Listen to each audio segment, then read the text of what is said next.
Ruhi, Chhedi school से आ गई। तेरी तबीयत तो ठीक है? रूही क्यों ना रो रही है? रूही क्यों रो रही है? माँ इशिता कहाँ? वो अभी आई है, अपने कमरे में है। और से दूध पिला दीजिए, मैं आता हूँ। पर पुत्र।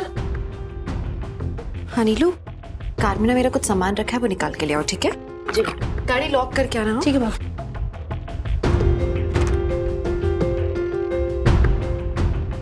इशिता, अरे आप जल्दी आ गए। तुम गई कहाँ थी?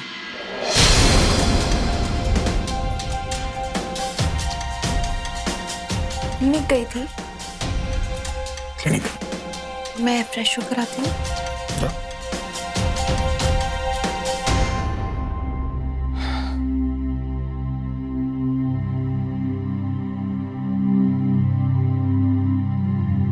डॉक्टर बतलास क्लिनिक? डॉक्टर इशिता भला जाई थी क्लिनिक? जी नहीं, आज उन्होंने छुट्टी ली थी। Thank you.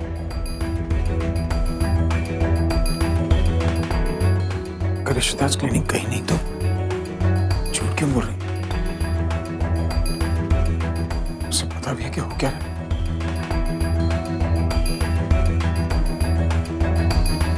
दादी, वो शकुन मम्मा थी, उनके हाथ में एक नाइफ था और वो मुझे मारने आ रही थी।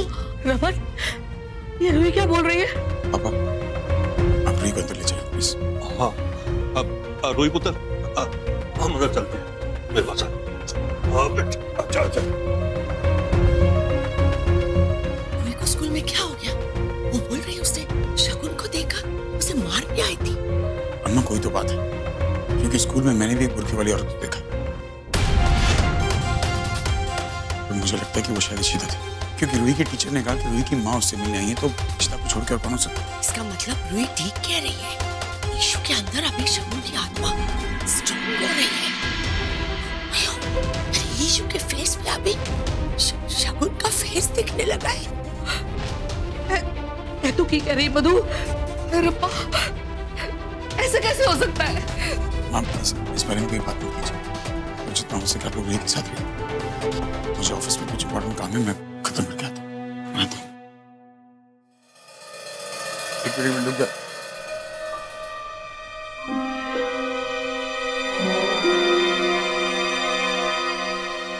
बुर्का? ये लोग किसका है? भैया ये भाभी की कार से लाई हूँ।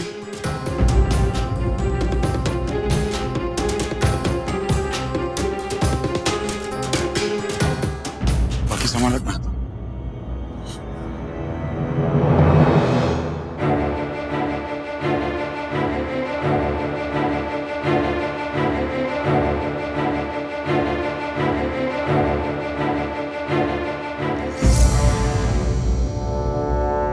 इशिता,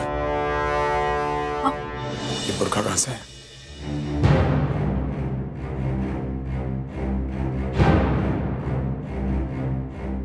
आई डोंट नो, मैंने तो कभी नहीं देखा। किसका है ये? तुम्हें नहीं पता? नहीं। ये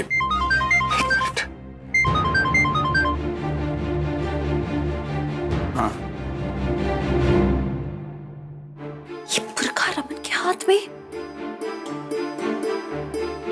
अब कहीं ये कोई इशू ना बन जाए। कैसे?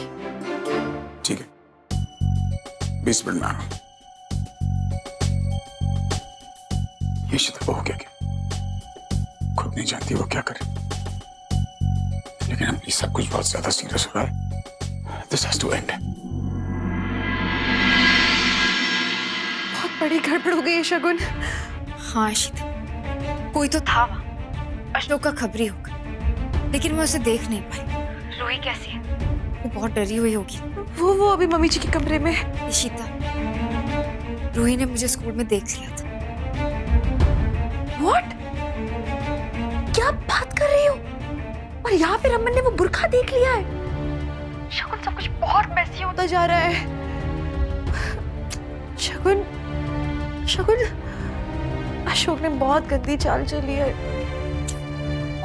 उसने मेरी सबसे बड़ी कमजोरी पे वार किया है, रूही। अशोक से हम और क्या एक्सपेक्ट कर सकते हैं? लेकिन इशित, वो जितना बुरा है तुम उतनी ही स्ट्रॉन्ग हो। तुम रमन की ताकत हो, अपने परिवार वालों की स्ट्रेंथ हो। तुम ऐसे टूट नहीं सकती। प्लीज इशित। एक झूठ के चक्कर में और कितने झूठ बोलने पड़ेंगे। मेरे वाले मन क्या करता है, मन करता है कि मैं जाके अब भी रमन को ना सब कुछ सच सच बता दूं, लेकिन रमन को सेफ रखना ज्यादा जरूरी है। अशोक खन्ना का सच सामने लाना ज्यादा जरूरी है। लेकिन रूही,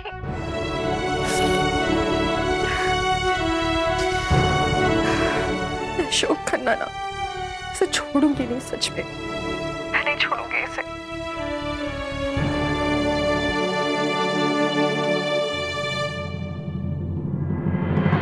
समझ में नहीं क्या रूही बैठा होगा, इशिता खुद कर रही है, इशिता अपने आप पे सेवा, दिमाग काम नहीं कर रहा मेरा।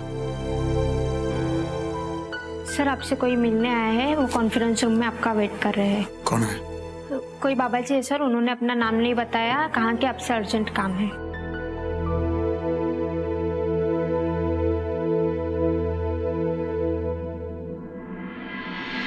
जी आप मिलने आए? तुम्हारे बच्चे कैसे हैं? और तुम्हारी पत्नी वो कैसी है? तुम बहुत परेशान हो बेटा, तुम्हारे चेहरे से साफ दिख रहा है। ये सब क्या बातें करें, मुझे समझ में नहीं आ रहा। मैं क्या बात कर रहा हूं तुम अच्छी तरह जानते हो, और तुम इस कार्य को और टाल नहीं सकती। तुम्हारी समस्या का यही एक समाधान है।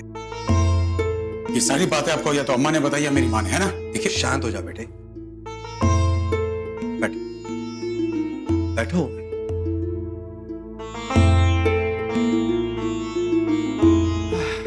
देखो बेटे, इससे क्या फर्क पड़ता है कि किसने मुझे क्या बताया क्या नहीं, पर यह बात सच है कि सबको तुम्हारी चिंता है। तुम हार मत जाना, इसका इलाज है। मैंने आज तक कई ऐसे लोगों की मदद की है, और मैं ये सब पैसों के लिए नहीं करता। मैं तो बस तुम्हारी पत्नी की मदद करने की कोशिश करूंगा।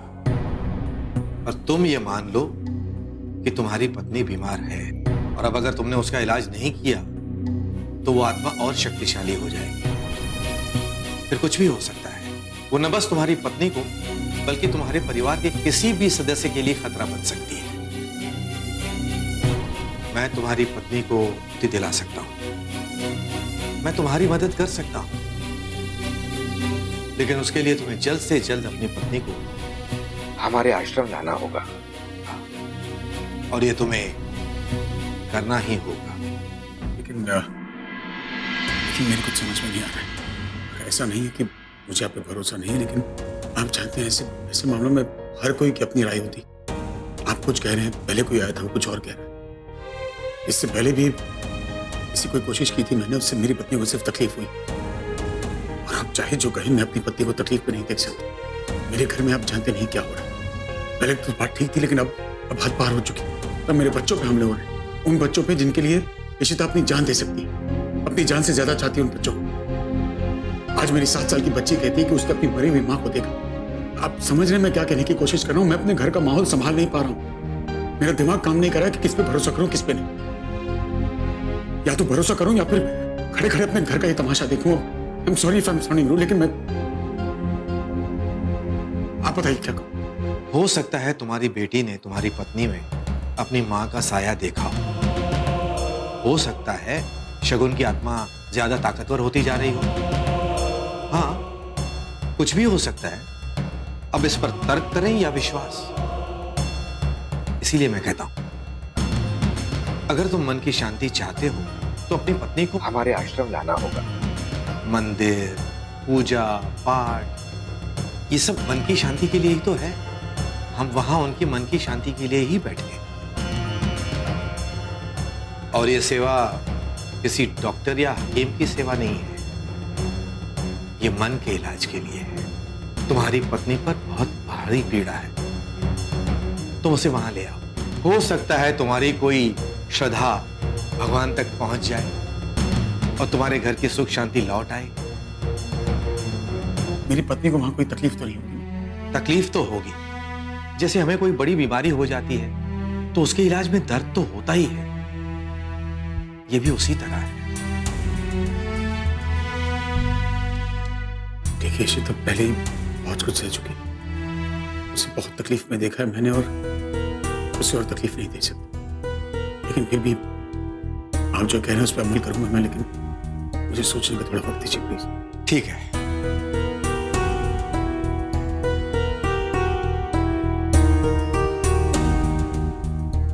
लेकिन तुम्हें जो भी निर्णय लेना है जल्दी लो। हमारे आश्रम लाना होगा, उसके बाद मुझे ऋषिकेश जाना है। तुम्हारे पास ज्यादा समय नहीं है।